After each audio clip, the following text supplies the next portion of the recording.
Yeah, the book is Saint in the Boardroom, small town in southern India. He goes on to become an international celebrity, but post the subprime crisis, he was affected by the tsunami that hit the United States of America. He was born a winner, excelling everything he did. He went to the best of schools, schools that taught him that avarice. A saint in the boardroom, fiction that firms up your conviction. In bookstores now.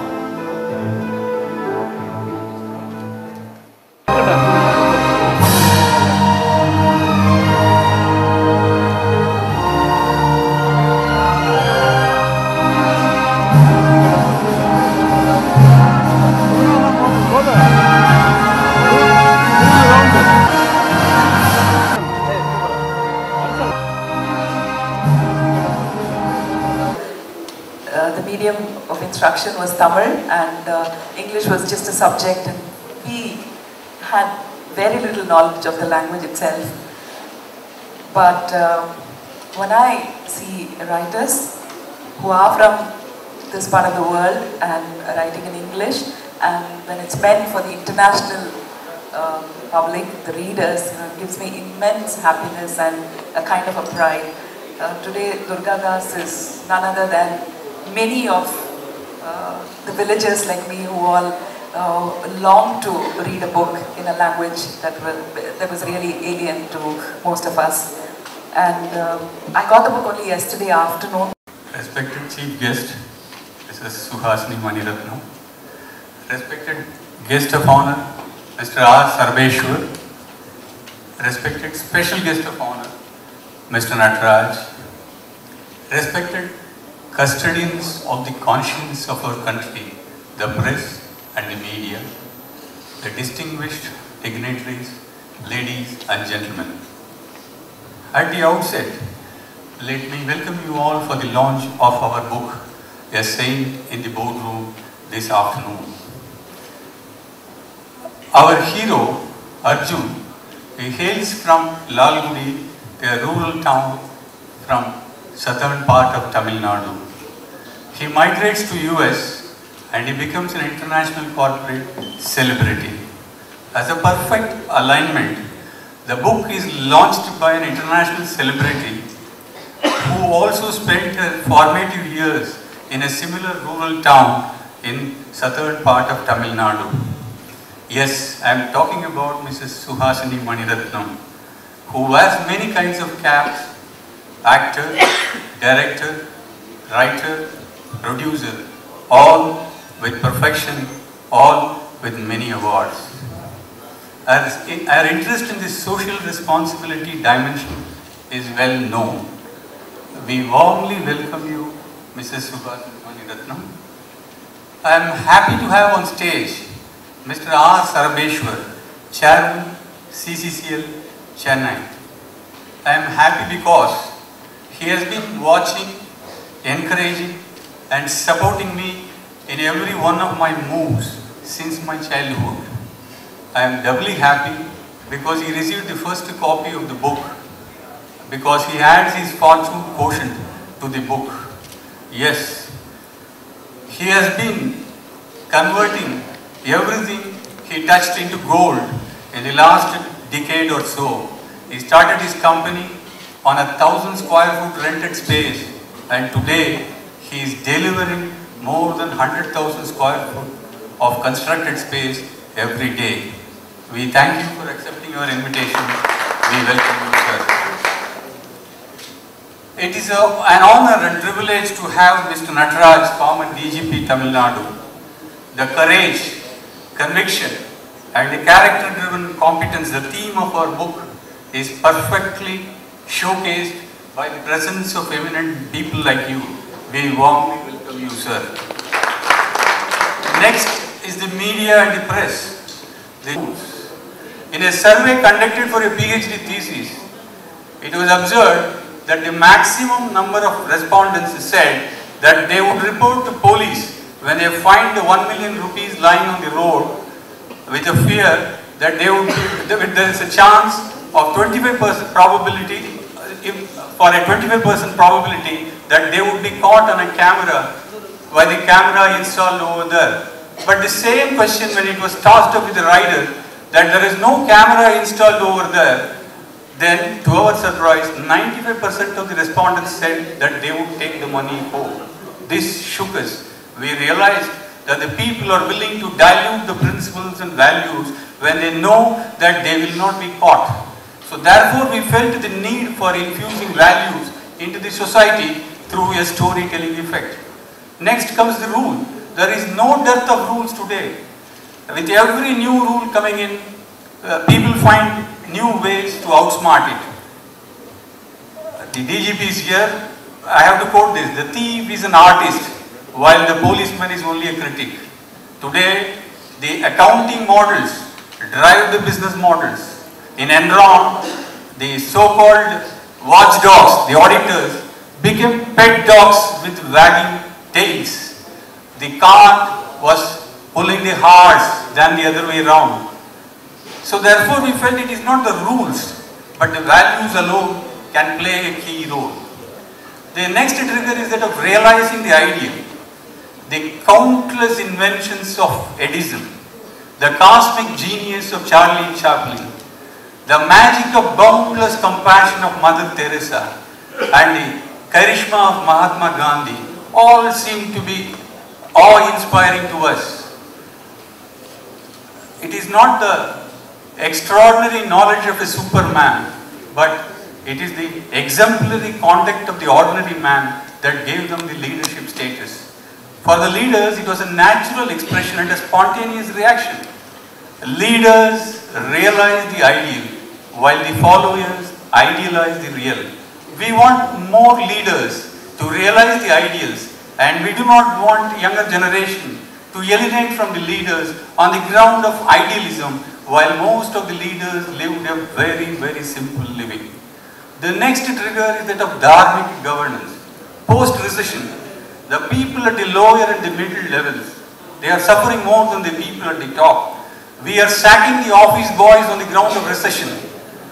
The budding professionals could not get a placement of their choice when their predecessors could get a placement of their own choice. Now we are living in a world of crisis. The younger generation is losing the hopes. We are reminded of a quote from George W. Bush in a vote-taking ceremony. This quote goes like this: I take as my guide the hope of a saint. In crucial things, unity. In important things, diversity. In all things, generosity. Yes, the need of the hour is generosity. We need compassionate capitalism, wherein we generate more and more wealth, while at the same time, the human dignity is also enhanced. The short-term profit approach has to be balanced with the long-term responsibility. The two unbridled horses, namely the capitalism-driven wealth generation and the socialism-driven wealth distribution, are to be reigned by the dharmic accountability and control. This is the dharmic governance for you. We have to make it simple so that the escapism can be curtailed. We have to make it value-based. In short, artha, the wealth creation, and kama, the materialistic enjoyment, have to conform to dharma, the rituous conduct.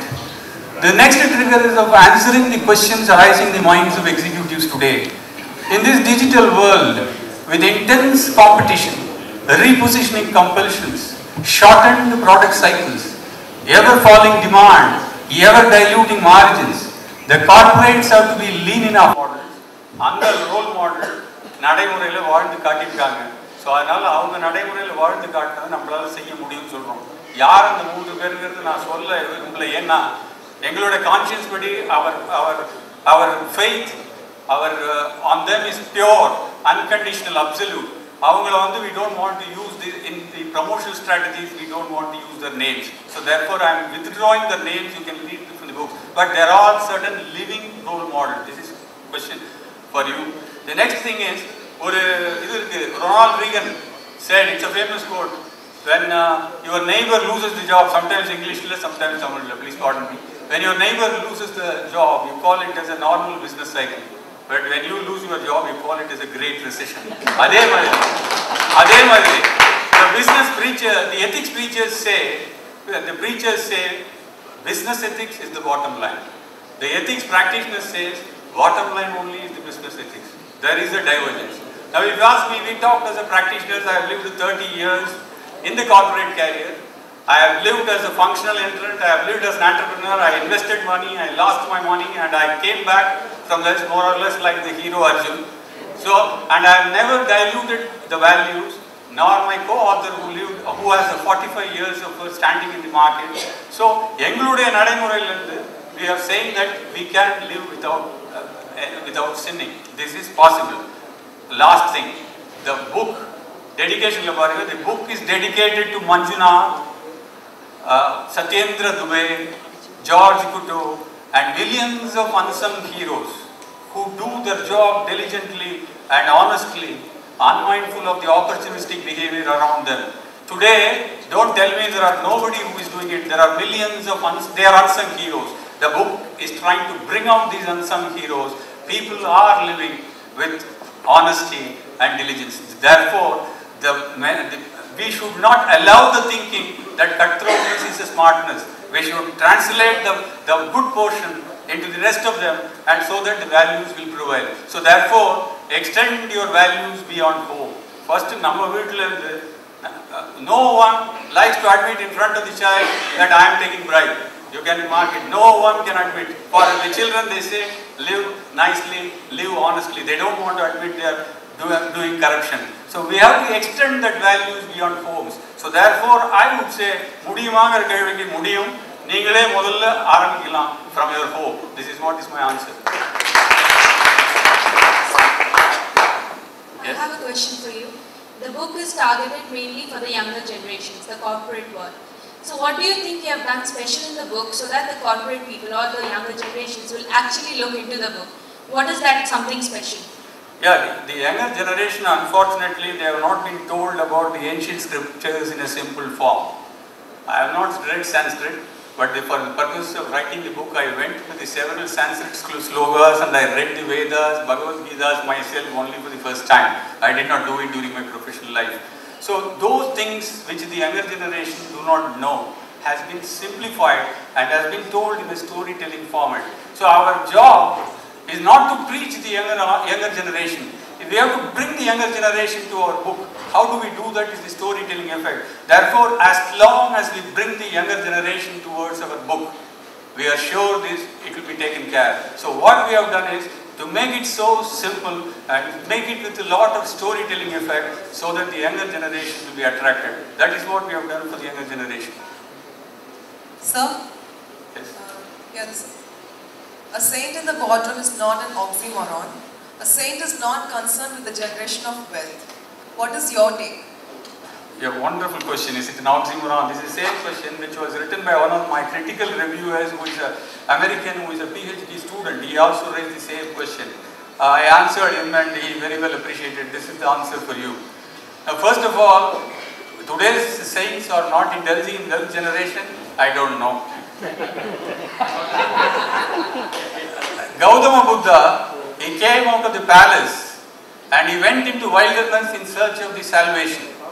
But today's saints, many of the saints are going back from wilderness to the palace in search of the wealth. This is a problem today. But even in our book, the hero asked his father, a saint taking an investment decision in a mud is good or bad, Dad? He asked. So therefore, whether the saint is indulging in wealth generation today or not, it's a different issue. But I go by the wisdom. Chanakya says, the satisfaction of the king and the dissatisfaction of the saint is a catastrophe for the country. A saint should not be dissatisfied. So I take the wisdom that saint should not be indulging in the wealth generation. Taking that clue, then why did you give the title, What a Saint is Doing in a Boardroom? Is it not an oxymoron, is your question. Now, well, I have to take some props. I am not going to do a magic, but I have to explain my point. See, this is a post-it sticker. And this is, let's say, this is the paper. Now, this is you assume it for a moment, it is a corporate economic landscape. Now when they are to be out, the saint is detached. Now what we are doing is that we have post-it sticker is pasted.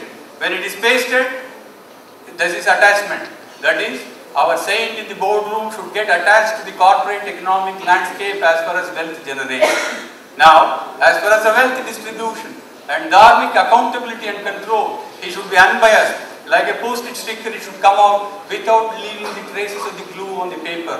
But most of us are unfortunately glued to the paper. So therefore, our saint in the boardroom, he pursues attachment with detachment.